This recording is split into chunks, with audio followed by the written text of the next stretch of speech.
Hi friends, ഇന്നത്തെ item എന്ന് പറഞ്ഞു കഴിഞ്ഞാൽ വേറൊന്നുമല്ല, നമ്മളുടെ അപ്പത്തിനും ഇടിയപ്പത്തിനൊക്കെ പറ്റിയ ഒരു ഉരുളക്കിഴങ്ങ് കറിയാണ്. അതിനായിട്ടൊരു കുക്കർ എടുക്കുക, അതിലേക്ക് എണ്ണ ഒഴിച്ചു കൊടുക്കുക. എണ്ണ നന്നായിട്ട് ചൂടായിട്ട് വരുന്നതുകൊണ്ട് കുറച്ച് കുരുമുളക്, ഒരു 3-4-5 എണ്ണം കുരുമുളകും, ഒരു കഷ്ണം പട്ട, അല്പം ഗ്രാമ്പൂ, ഏലയ്ക്ക, വയനയില, കറിവേപ്പില ഒക്കെ അങ്ങോട്ട് ഇട്ട് കൊടുത്തോളൂ കേട്ടോ.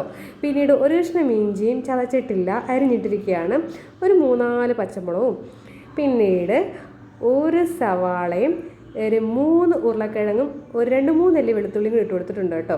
ഒരു ടീസ്പൂൺ ഉപ്പും കൂടി ഇട്ട് കൊടുത്തോളൂ. എന്നിട്ട് ഒന്ന് വാടിക്കൊള്ളട്ടെ. 1/2 ടീസ്പൂൺ മഞ്ഞൾപ്പൊടിയും കൂടി ഇട്ട് കൊടുത്തിട്ട് ഒന്ന് വാടി കഴിയുമ്പോഴത്തേക്ക് നമ്മൾ ഒരു 1/2 കപ്പ് വെള്ളം ഒഴിച്ചു കൊടുക്കുക കേട്ടോ. ഇനി നമുക്കിതൊന്ന് വേവിച്ചെടുക്കാം. അപ്പോഴത്തേക്ക് നമുക്ക് ഇതിനൊരു അരപ്പ് തയ്യാറാക്കണ്ടേ. അതിനായിട്ട് മിക്സിയുടെ ചെറിയ ജാർ എടുക്കുക, അതിലേക്ക് ഒരു 5-8-10 കാഷ്നട്ട് ഇട്ട് കൊടുക്കുക. പിന്നീട് തേങ്ങ ചിരകിയത് ഒരു 2-3 പിടിയോളം ഇട്ട് കൊടുത്തോളൂ കേട്ടോ.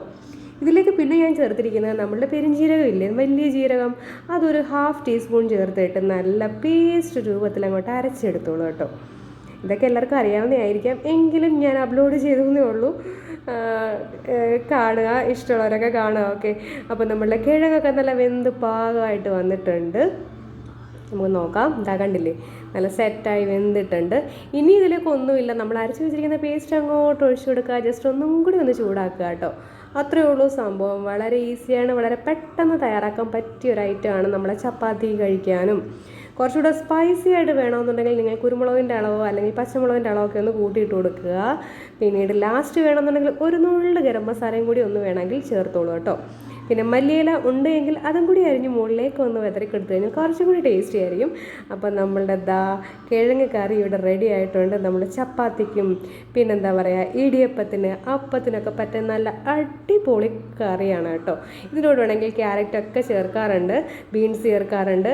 ഇതൊന്നും ഇല്ലെങ്കിലും സംഭവം ടേസ്റ്റിയാണ്. കിഴങ്ങ് മാത്രം ഉണ്ടെങ്കിലും അടിപൊളിയാണ് കേട്ടോ. ഞാനിപ്പോൾ ഇത് ഇടിയപ്പത്തിൻ്റെ കൂടെയാണ് എടുക്കുന്നത് കേട്ടോ. കഴിഞ്ഞ ദിവസം ഞാൻ എൻ്റെ റെസിപ്പി അപ്ലോഡ് ചെയ്തിട്ടില്ല, എൻ്റെ ഷോർട്സ് ഞാൻ അപ്ലോഡ് ചെയ്തിട്ടുണ്ടായിരുന്നു. നമ്മളുടെ അമ്മ നാട്ടിൽ നിന്ന് കുറച്ച് അരിപ്പൊടിയൊക്കെ തന്നുവിട്ടിട്ടുള്ളത് കാരണം വീണ്ടും ഞാൻ ഇടിയപ്പമൊക്കെ ഉണ്ടാക്കാൻ തുടങ്ങിയിട്ടുണ്ട്. അപ്പോൾ അതിൻ്റെ മുകളിലേക്ക് ചൂടോടുകൂടി തന്നെ അങ്ങോട്ട് ഒഴിച്ചു കൊടുത്തിട്ട് അങ്ങോട്ട് കഴിക്കുക അല്ലേ. കണ്ടില്ലേ, ഞാൻ പറഞ്ഞില്ലേ മല്ലിയിലയൊക്കെ ഉണ്ടെങ്കിൽ കുറച്ചും കൂടി നല്ല ടേസ്റ്റി ആയിരിക്കും. അപ്പോൾ നെക്സ്റ്റ് റെസിപ്പിയുമായി കാണുമ്പോൾ bye. Thank you for watching.